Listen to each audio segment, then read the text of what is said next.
Las finanzas en salud, dinero y amor. Por 88.9 Noticias. Seguimos en salud, dinero y amor y ya está con nosotros en la línea Ernesto O'Farrill Santoscoy. Desde mi punto de vista, uno de los mejores analistas macroeconómicos que hay, uno de los más atinados, por cierto. Él es director general y fundador de Bursamétrica. Muy buenas noches, Ernesto. Feliz año, qué gusto saludarte.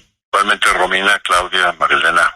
Encantado de estar con ustedes. Al contrario, Ernesto, ¿y cuáles son los riesgos que estás viendo para este 2022? Estamos viendo que van a aumentar las tasas de interés, la inflación sigue repuntando, todavía no se puede controlar y a todo esto se suma pues los miles de casos que se registran todos los días de Omicron. ¿Cómo estás viendo tú la situación en el corto plazo, digamos en el primer trimestre de este año, Ernesto? Cada año en Bursamétrica hacemos un esfuerzo de generar posibles escenarios y dentro de estos destacamos lo que se llaman los posibles cisnes negros y cisnes blancos. O sea, cuáles pueden ser sorpresas negativas o riesgos y cuáles pueden ser sorpresas positivas, tanto del lado internacional como del lado nacional. Voy a mencionar algunas del lado en cuanto a cisnes negros, o sea, sorpresas que podrían afectar a la economía tanto del mundo como de México. La que nos consideramos nosotros el evento que pudiera ser más dañino es una eventual invasión de Rusia en Ucrania. Así es. ¿Por qué? Pues porque sabemos que ahí entraría no nada más Estados Unidos, sino la OTAN en su conjunto a defender a Ucrania. Y bueno, pues eso sería un escenario similar a una tercera guerra mundial, ¿no? Un segundo escenario es pues también una posible invasión de China en Taiwán. Luego tenemos riesgos de salud, pues aunque pues todo el mundo tiene la esperanza de que esta variante Omicron sea la que genera, pues digamos, una vacunación natural que se llama de rebaño, ¿no? General para toda la población en el mundo, pues bien, nadie sabe si no puede surgir otra cepa que pues sea más resistente contra las vacunas y que pudiera ser más mortífera que incluso el Omicron y que pudiera generar de nueva cuenta tener que imponer medidas de confinamiento social como las que se pusieron en el 2020. Hay otro aspecto que es pues lo que vivimos en el año pasado y todavía se vive este año, que es una crisis de suministros. En la cadena de suministros ha habido faltantes serios en distintos sectores y eso a su vez ha generado una inflación importante de costos. Otro factor negativo también podría ser una inflación que se saliera de control a nivel mundial, ¿no? En el caso de México, los negativos, nos parece que el posible evento más dañino sería que por alguna circunstancia o serie de circunstancias se llegara a aprobar la iniciativa de reforma de energía eléctrica que planteó el presidente, que implica un cambio constitucional, lo cual requiere más de 3/4 partes del Congreso que vote a favor y varios congresos locales que también voten a favor de ese cambio constitucional, lo cual hoy se ve muy difícil. Pero si llegara a pasar, bueno, pues lo que puede suceder es que esto va en contra de la tendencia mundial. Podríamos tener una ola de empresas globales, tanto internacionales como nacionales, que tuvieran que emigrar a otros países a poner sus plantas, porque la mayoría de las empresas está comprometida a cumplir en cierto periodo con una disminución importante de gases de efecto invernadero. Ernesto, muy buenas noches, te saluda Marilena Vega. Oye, de frente a esta situación que está anunciando la Fed y Banco de México de elevar las tasas de interés, ¿cuál será el efecto que tendremos como economía y por supuesto como mexicanos? Sí, cómo no. Ahora que la Reserva Federal está pensando en incrementar tasas, previamente también anunció que está cerrando la llave a la creación de dinero. Después de que surgió la pandemia, los bancos centrales de los países ricos volvieron a implementar políticas monetarias extremas donde bajan la tasa y se ponen a crear dinero. Ahora viene la desarticulación de esas políticas y eso lo que genera es que el dinero, en lugar de que entre a los mercados emergentes, se sale. Y pues eso puede tener repercusiones importantes en la volatilidad de nuestra moneda. Nuestra moneda es la moneda emergente de mayor volumen de negociación en el mundo. Y entonces, como consecuencia, pues sufre en este tipo de episodios, sufre más que las otras monedas. Los inversionistas globales la toman como un proxy de otras monedas y entonces se ponen a vender pesos. Y entonces eso hace que el tipo de cambio suba. Ernesto, buenas noches. Te saluda Claudia Villegas. Feliz año. ¿Cómo está afectando la falta de competitividad en la economía, la inflación, Ernesto? Gracias. Pues simplemente lo estamos viendo en todas estas cadenas de suministro, en donde pues muchas veces los que mandan son algunas empresas globales, y si esas empresas globales no están surtiendo, pero las empresas que reciben esos insumos tienen contratos de exclusividad con estas empresas, pues simplemente lo que hacen es que se sube el precio, ¿no? Se suben los costos. Y pues los costos no nada más están subiendo del lado de los insumos, sino también en el mundo, porque están subiendo los salarios por diferentes circunstancias, pero sí estamos en la presencia de una inflación de costos muy clara. Ernesto, nuevamente te saluda Romina Román y estaríamos viendo que se logre, digamos, mitigar este tema de la inflación. Hay aumentos en las tasas de interés, decisiones de la Reserva Federal, del Banco de México, pero vemos que definitivamente este indicador no cede. Estamos viendo precios de productos de consumo generalizado como los limones en 90 pesos el kilo, están subiendo muchos el huevo,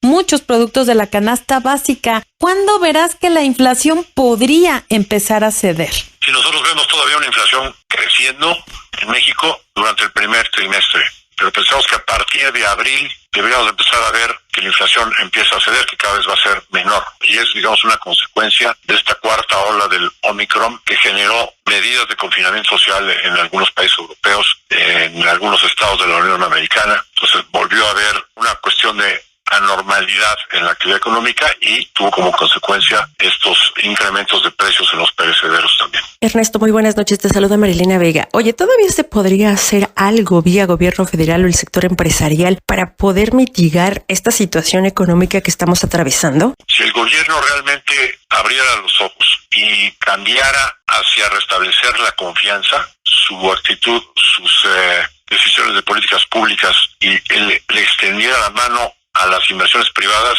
tanto nacionales como extranjeras, muy probablemente las cosas podrían cambiar para bien. Es realmente una tontería que la ideología se imponga y que genere todos estos problemas que a quienes más dañan, como siempre, es a los más pobres. Ernesto, ¿lo estarías viendo que pudiese ocurrir este cambio en la mentalidad o este cambio en la estrategia del gobierno federal en el corto plazo, o de plano tú no lo estás viendo?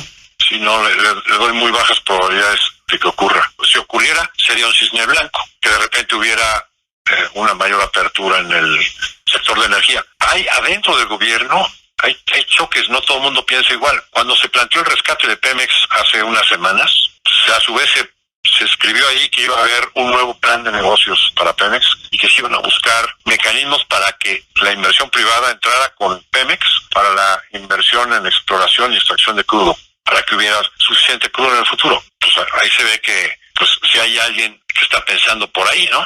Luego vamos a ver cómo sale el plan de negocios de Pemex, pero pues, a lo mejor podría haber ahí una sorpresa positiva, ¿no? Muchísimas gracias, Ernesto O'Farrill, socio director de Bursamétrica, un gran economista. Gracias por siempre tu disponibilidad y estos comentarios para Salud, Dinero y Amor. Encantado de estar con ustedes y saben que estoy a sus órdenes. Seguimos con más información aquí en Salud, Dinero y Amor. Ellas te recomiendan.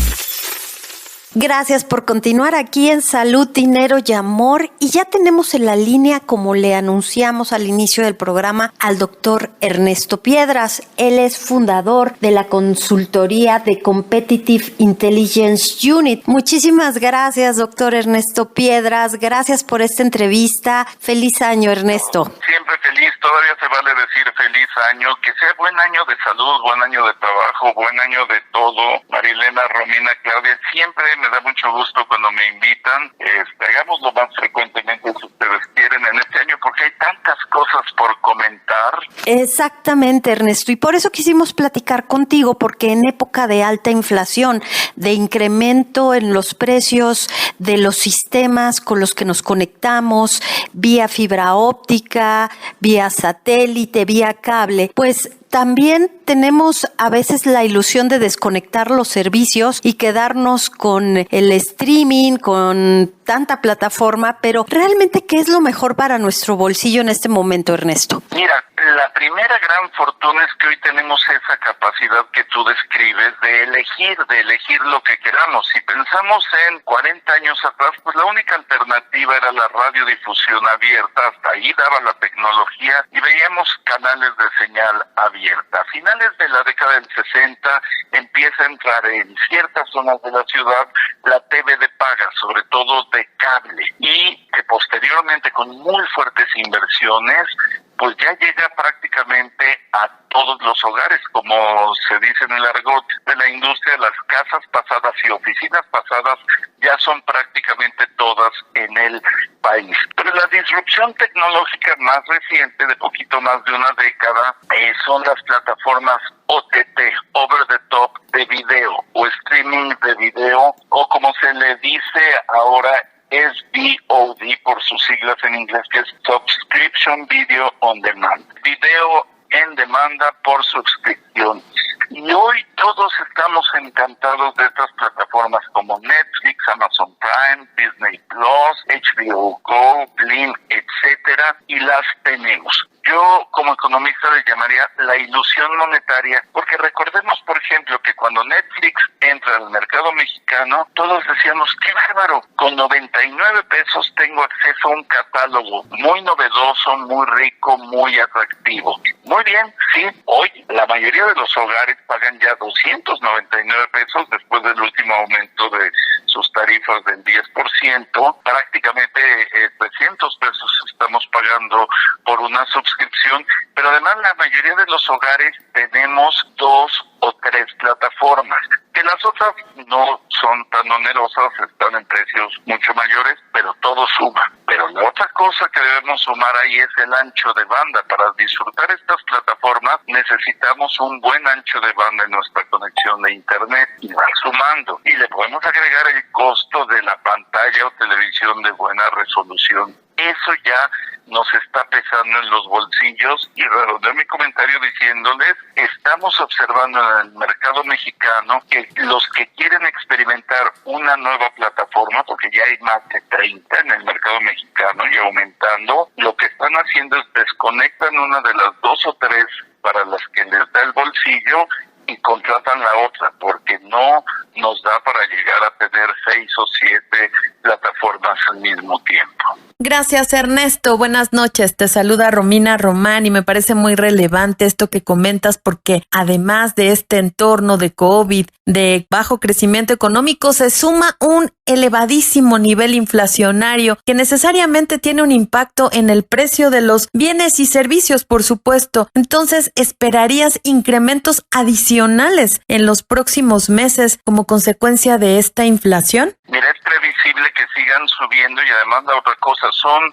servicios internacionalmente comerciables. O sea, Netflix está radicado en Los Gatos, California. Entonces, los servicios que traen se tasan en dólares, y si hay una depreciación del peso, le impacta. Luego tú refieres, y es muy cierto, esta inflación que rebasa el 7%, que no habíamos visto en más de 2 décadas, y sigue sumando. Entonces, y los ingresos no están aumentando en ese monto, y le agrego una capa, Romina, el tema que seguimos en pandemia, con altibajos, con frustraciones, de repente con alientos, pero nuestro consumo ha aumentado mucho de estos contenidos, o nuestro gusto o nuestra necesidad de tenerlos, porque pues pasamos más tiempo en casa. Entonces ahí está la suma de factores que nos hacen prever que suba. Cerramos el 2021 con 12.1 millones de suscripciones a estas plataformas. Preveíamos antes de estos efectos de tipo de cambio, de inflación que referiste, que iba a seguir una rampa ascendente muy acelerada, pero no, para el 2022 prevemos pasar de 12.1 a 13 millones, y para el 2023 a 14 millones, o sea, ya van siendo crecimientos más marginales, pues por esta incertidumbre que estamos narrando tú y yo. Hola Ernesto, muy buenas noches, te saluda Marilena Vega. Oye, este tipo de estrategias, de nueva realidad que nos tocó vivir con la tecnología, ¿crees que siga dando cambios o generando cambios, no solamente para el sector empresarial, sino también para gobierno federal y universidades? Así es, esa parte es sumamente preocupante porque cada vez dependemos más de esta conectividad que refieres. Trabajamos, estudiamos, socializamos ya por estas vías. Le hemos llamado en el grupo el empujón digital que ha representado esta pandemia. Nos vamos a quedar más digitalizados, pero queremos volver también a la vida presencial que teníamos y disfrutábamos antes. Vamos a ser así más internautas, más montados a las redes, pero persiste esa incertidumbre. Incluso cuando vemos por el lado de la estructura del mercado quiénes están pesando más en el mercado, pues Netflix sigue teniendo el 76% del mercado, Amazon Prime ya rebasa el 10%, Disney 8.4 y así consecutivamente. La única nacional que aparece por ahí es Slim con una fracción menor. Por eso incluso ha habido voces que dicen, oye, tenemos también que apoyar nuestra producción nacional, ¿no? Todo es ver series españolas, estadounidenses, británicas, que las disfrutamos mucho, pero ¿en dónde se queda toda esa potencia que éramos al generar telenovelas, comedias, personajes como Chespirito, como los que Cantinflas, los que fueran? Entonces, sí hay también un grado de preocupación de ¿y nuestros contenidos? Bienvenida a la globalización, pero también queremos, sí, decidir como consumidores,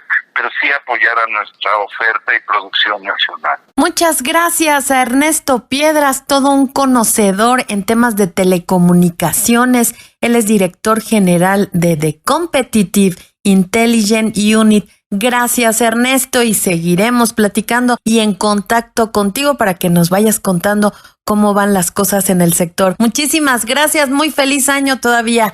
Todavía se vale desear feliz año en enero. Gracias nuevamente, Ernesto. Entonces ni me despido, Claudia, Romina, María Elena, seguimos en comunicación. Un abrazo a las tres, cuidémonos mucho. Y quédense con nosotros en Salud, Dinero y Amor. Sus amigas Claudia Villegas, María Elena Vega y una servidora Romina Román. Vamos a un corte rapidísimo y regresamos. Ellas te apasionan. Salud, Dinero y Amor por 88.9 Noticias.